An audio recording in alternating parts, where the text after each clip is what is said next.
Good evening everybody, and once again welcome back to the video. Welcome to the playlist Mastering Apache Hudi Delta Streamer, a hands-on playlist for practical learning. This is gonna be exercise number 11. Just before we begin the exercise 11, I just wanted to show you this amazing PDF. This has all the title and any particular topic that you are interested to learn. You can simply scan the QR code with your phone and that should take you to that particular resource, okay? So alright, so the part 11 of learning Apache Hudi Delta Streamer, right? In this video, we are gonna be using Kafka and Python and Delta Streamer. So the goal is, okay, how can you publish messages into a Kafka topic using Python client, using of course schema registry. We wanna push Avro messages, and then we're gonna learn, okay, how can we consume that data using a Delta Streamer, okay? So without wasting any further time, let's get started. Alright, so before we begin the lab, when you are cloning the repository, all the exercise material would be there inside the folder called E11, because it is going to be video number 11 or exercise number 11. Alright, so the first step would be we need to spin up Kafka, Zookeeper, and the schema registry. And I have a simple Docker Compose file which will spin all of these up, okay? So what I will do is I'm going to say Docker Compose up -- build -d. So this will start all the containers running on my local machine in the background, okay? Now give some time, and once these containers are running, now the next step is we need to publish some Avro messages on a Kafka topic using Python, of course. And then we'll see, okay, how can you consume those messages using Delta Streamer. So now back to my screen. Hopefully my Kafka, Zookeeper and everything has started so far. Now I'll go to a Python file which is called Python publish messages to Kafka.py, and let me show you the Python code how we are going to publish it. Over here we're going to use random UUID datetime faker and a Python library called Kafka schema registry. We declare all the configurations such as bootstrap server, the schema registry URL, the topic name, how many messages we want to publish to the Kafka topic, and the sleep interval. Over here, you would define your Avro schema. So again, type as record, name as orders, and these are the fields that my producers, would have, and it's gonna register the schema with the schema registry. So hopefully made sense. Now I'm creating a producer object over here on line 32. I'm passing in the bootstrap server, schema registry URL, topic name, number of partition, replication factor, and the particular schema, okay? And then pretty straightforward, I enumerate over the number of messages that you want to generate, and then I call a method called produce Avro message. So again, this will take the producer, the topic name, and the order data, right? And this will produce Avro messages on the Kafka topic. So now I can start this up. So I can say Python publish messages.py. And as you can see, now we are publishing some messages to the Kafka topic. So now if I can stop this. And now if I go to Chrome, if I head over to Chrome, and before heading over to Chrome, so again, the schema registry is running, locally. So now if you basically go to this particular URL, let me just copy the URL quickly.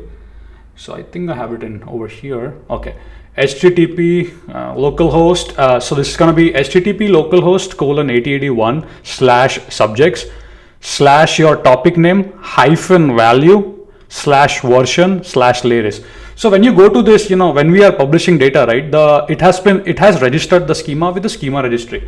Now if I go to this Google Chrome and I open this up, and here you can see we can see that particular Avro schema, right? Makes sense.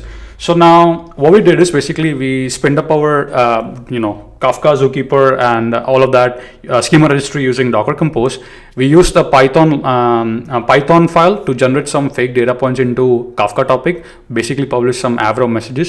And now we were also able to register the schema with schema registry with that particular Python script. And now let's see, okay, now we have some data in the Kafka topic. Now let's see how I can use Delta Streamer to consume these data, okay? Sharing my screen again. Okay, so going to this particular job over here. All right, let's talk about this. So Spark submit class is going to be org.apache.hudi.utilities.streamer.hudi streamer.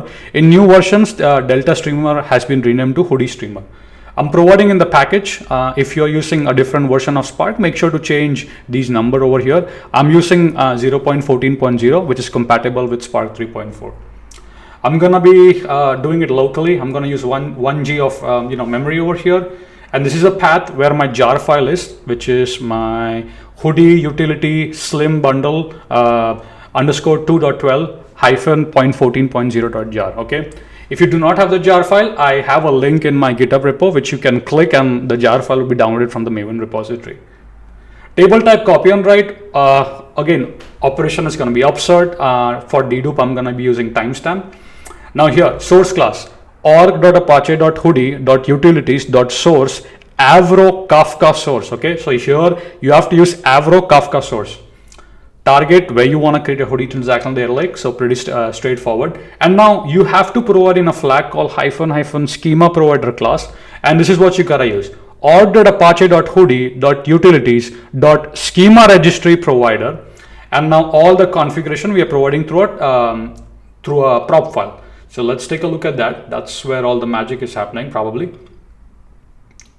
All right, simple, right? Your primary key is going to be record ID. I'm going to partition my data lake by order date. I'm going to use timestamp to dedupe my incoming batch of data. My bootstrap server, so it's going to be on localhost 19092. Auto offset reset is set to earliest. I want to read all the messages from the start. Hopefully made sense. Hudi streamer source Kafka topic, providing the name of the Kafka topic. This is important, okay? This config is important. Hudi.streamer.source.kafka.value.deserializer class. So the class that we will be using is going to be org.apache.hudi.utilities.deser.kafka avro schema deserializer. You have to use this particular class, okay? So just wanted to highlight that. Here we are providing the schema registry URL. We are telling Delta Streamer, hey, you will find your avro schema at this particular URL. And then as you can see over here, Hudi streamer schema registry provider dot registry dot URL, and this is the path where Delta Streamer can find the avro schema, right? So again, makes sense, right? Pretty straightforward, nothing crazy here. Okay, now going to my Spark submit job. It's gonna do pwd, and I'm gonna copy the directory, open terminal over here. Hopefully the font size should be visible at this point, and let me just cd into that. All right, so now I will I will run this job, and it should work just fine. So copy. All right, hopefully you guys can see, right? The font size, I mean. All right, so pretty straightforward. Let's run this. Again, you can operate the Delta Streamer in a continuous mode. I'm just running it right now just to show you how things work. So now my Delta Streamer is running. It's gonna, ingest data from my Kafka topic called orders and into my Hudi transactional data lake. So here you can see my Hudi data lake has been created successfully. Here you can see Hudi DB, orders. I have my date partition inside that. I have my Parquet files. And if I do Command Shift and dot on my computer, I could see all the hidden file as well. Hopefully made sense. So I hope you have enjoyed the video, and if you did, make sure to like, subscribe, and share the video with your coworkers and colleagues. And all the previous all the 10 parts can be found in my description section below. Go ahead, check those out, and try these labs out, because the best way to learn anything is to go try it out. That's how I learn most of my things, All right, that being said, if you have any further question, please use the comment window to ask your question, and I'll try my best to answer them as and when I get time. With that being said, keep smiling, keep programming, and I'm gonna see you in the next video.